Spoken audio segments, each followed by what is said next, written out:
इस वक्त हमारे साथ पाकिस्तान से कॉल पे मौजूद हैं पाकिस्तान के मशहूर व मारूफ साफ़ी व एंकर पर्सन हरमीत सिंह साहब। सलाम अलैकुम रहमतुल्लाहि व बरकातहू। वाह सलाम जी, बहुत शुक्रिया जी आपका। सबसे पहले नहायत ममनून मशकूर हूँ अपनी जानिब से, अपनी मीडिया टीम की जानिब से कि आपने मुस्लिम फ्रंट के इस लाइव सेशन में अपना कीमती वक्त इनायत फरमाया ताकि हम आपका तज्जिया और आपके जो ख़बर है वो ले सकें। सबसे पहला सवाल आपसे करना चाहूँगा, मर का हक़ व बातिल 50 रोज़ हो चुके हैं। ईरान की कामयाबी चाहे वो जंग में हो चाहे वो टेबल पे हो, और अभी भी हॉर्मज़ हम देखें या लबनान देखें या ख़त्े के जितने भी मुकावमत के महाज हैं वहाँ पे देखें, ईरान की बर्तरी कैसे देखते हैं आप इस तमाम सूरत हाल को? देखिए जी, ईरान की बर्तरी अगर हम देखें दुनिया में जब तीसरी आवाज बुलंद हुई, यानी तीसरे नजरिए पर एक इनकलाब जब बर्पा हुआ, तो उसके बाद हम देखते हैं कि ईरान के लिए मुसलसल मसाइल खड़े हुए, और आपको पता है कि वो नजरिया क्या था।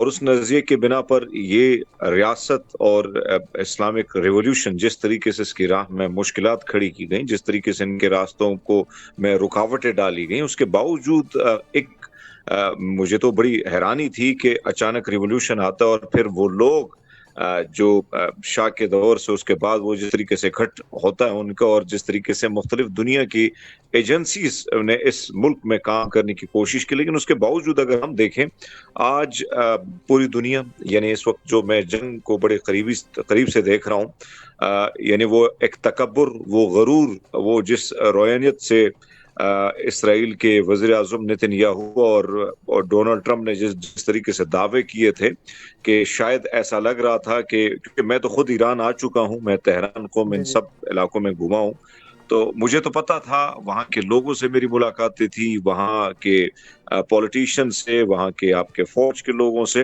तो मुझे तो पता था कि ईरान पर हमला करना या रिजीम चेंज करना ये कोई बच्चों का खेल नहीं है, क्योंकि हम्म। रियलिटी जो थी, वो आदाद शुमार जो थे, वो नेतन्याहू की एजेंसीज ने, उनकी मीडिया ने, वो लॉबिंग जिस तरीके से की थी, वो तमाम तर चीजें गलत तरीके से रखी गई, और उस जी आदाद शुमार को गलत जानकर हमने देखा कि उन्होंने गलती की ईरान पर हमला करने की। इस वक्त ओवरऑल सिचुएशन अगर मैं देखूं, तो जी। आप देखें कि डोनाल्ड ट्रंप ने पहला क्या ऐलान किया था कि शायद 2 दिनों में ये मामला खत्म हो जाएगा, और अहमद रजा पहलवी का जो एक बेटा है, जिसके मैं हमेशा ये बात करता हूँ कि उसके नाक पर तकरीबन 2 मरले का मकान भी बन सकता है, उस को हमेशा इन्होंने शेरवानी जो है उसके लिए तैयार रखी होती है, और किसी टाइम भी उसको यही धक्का देना होता है कि आपको हम बैठा देंगे बड़े आसानी से।